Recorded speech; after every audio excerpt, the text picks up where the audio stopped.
Aivan. Ja miten te asutte omassa talossa? Ja olette naapurissa Kapun kauhu.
Sitten vaan katselet itse sitä lähestyvää kieltä.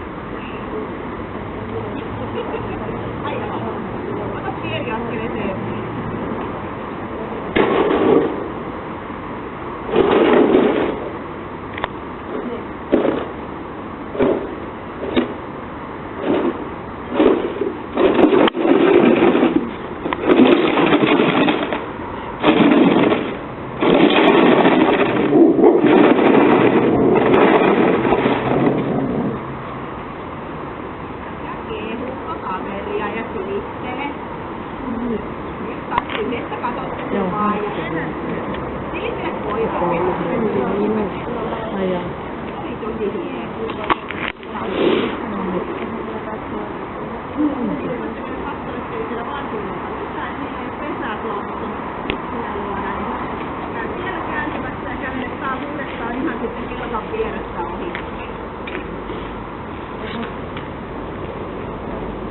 Hyvä, kääntykää takaisin.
joka on puristettu siihen pieneen kokoon. Tää narttu.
Elä päästä juomaan.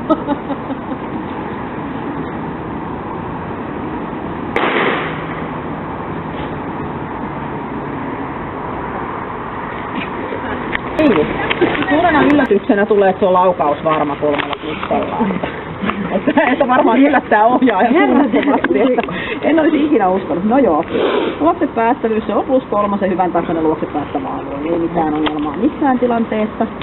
Kovuus, no tämän päivän leikit oli sille ihan niin piece of cake, ei sillä ollut missään mitään ongelmaa, että tämän päivän testin perusteella +3 kohtuullisen kova. Ei se täällä mitään jäänyt hampaankoloa eikä muistelemaan, että missä tapahtui mitä. Sitä päin tuolla pimeässä. Niin, ei mitään, se ei, menoon ei vaikuttanut millään lailla. Mut toki kun huomioidaan se, että on sillä jo vähän ehtinyt ikää tulla elämän kokemuksiin, niin kaikki tämmöinen vahvistaa koiraa, kun on nämä peruspalikat hyvässä järjestyksessä. No, temperamentti, huomiokyky, tarkkaavaisuus +3, vilkas, ei mikään, ei häröile, mitään ei ole liikaa, mitään ei ole liian vähän. Kaikki on sillä lailla mukavasti, että sopeutuu muuttuviin tilanteisiin nopeasti ja vaivattomasti. Hermot, no se on tavanomainen arkipäivän hermot, eli +1 hieman rauhaton. Ne on ihan hyvät ykkösen hermot, mutta siinä on pikkaista tuollaista piippausta, vinkumista, vonkumista, mikä ei siihen korkeampaan arvosanaan sovi. Taisteluhalu, se haluaa leukoja ja lihaksiaan käyttää, se on +3 suuri. Ei ole mitään niin epäselvää siitä, etteikö hän nauttisi kokonaisvaltaisesta kropan käytöstä. No, puolustushalu, se on siinä juonessa mukana, mutta sanotaan, että se on niin itsevarma, että se ei osaa ottaa sillä lailla niin kuin, tiedätkö, siitä sellaista, että hänen tarvitsisi kilaria ottaa siitä. Että kyllä se siinä aktiivisesti on edessä ja touhuu, mutta tavallaan se sellainen aggressio, mitä tässä niin kaivetaan, että pitäisi olla hirveä aggressio tulla koiralle siitä, että sen haluaa raivoisasti puolustaa. Tarvitaan maalimies siihen. Niin, se näyttää se vaan just se. Kyllä, nimenomaan sitä. Joo, niin se on tässä arvosanana niin +1 pieni. Mutta se tosiaan ei tarkoita sitä, että jos oikeasti tulee sellainen tilanne, että joku puliukko tuolta hyökkää sun kimppuun, niin tämä pesee ja linkoo ihan varmasti. Mutta nyt just tää, että kun se on leikkitilanne ja sitten näkee, että se kysyy, että no äiskä, pitäis mun tehdä jotain. Mikä tää tyyppi? Kyllä. Ja saman toisinto oli oikeastaan sitten toi terävyys, eli se siinä lopussa sitten sanoo sen böö kertaalleen, kun siinä tullaan härkitään. Sai tulla ihan päälle. Joo, ja sitten se tulee, niin se on +1 pieni ilman jäljellä jäävää hyökkäyshalua. Eli siinä on just se, että se on sen verran seisoo omilla jaloillaan vankasti, että sen ei tarvii. Et yleensä mitä paremmat hermot koiralla ja mitä itse varmempi se on, niin sen vähempi sen tarvii tuollaisiin asioihin ottaa kantaa. Sitten tuo toimintakyky, niin ei siinä mitään vikaa ole, eli +2 hyvä. Erikoiskokeiden mukaan ihan meni vallan mainiosti nämä hommat, että missään ei sun tarvinnut sitä sanoa, että äiskä vähän tukee sua tai näin, että se oli niin kaikki tapahtui ihan itsenäisesti tuossa, että siinä ei ollut mitään vikaa ja pluspisteet saatiin 211. Ja loppupisteet 211, mitään ei otettu pois. Se on oikein mukava kaveri, että kyllä tollasen kanssa on kiva elellä varmaan.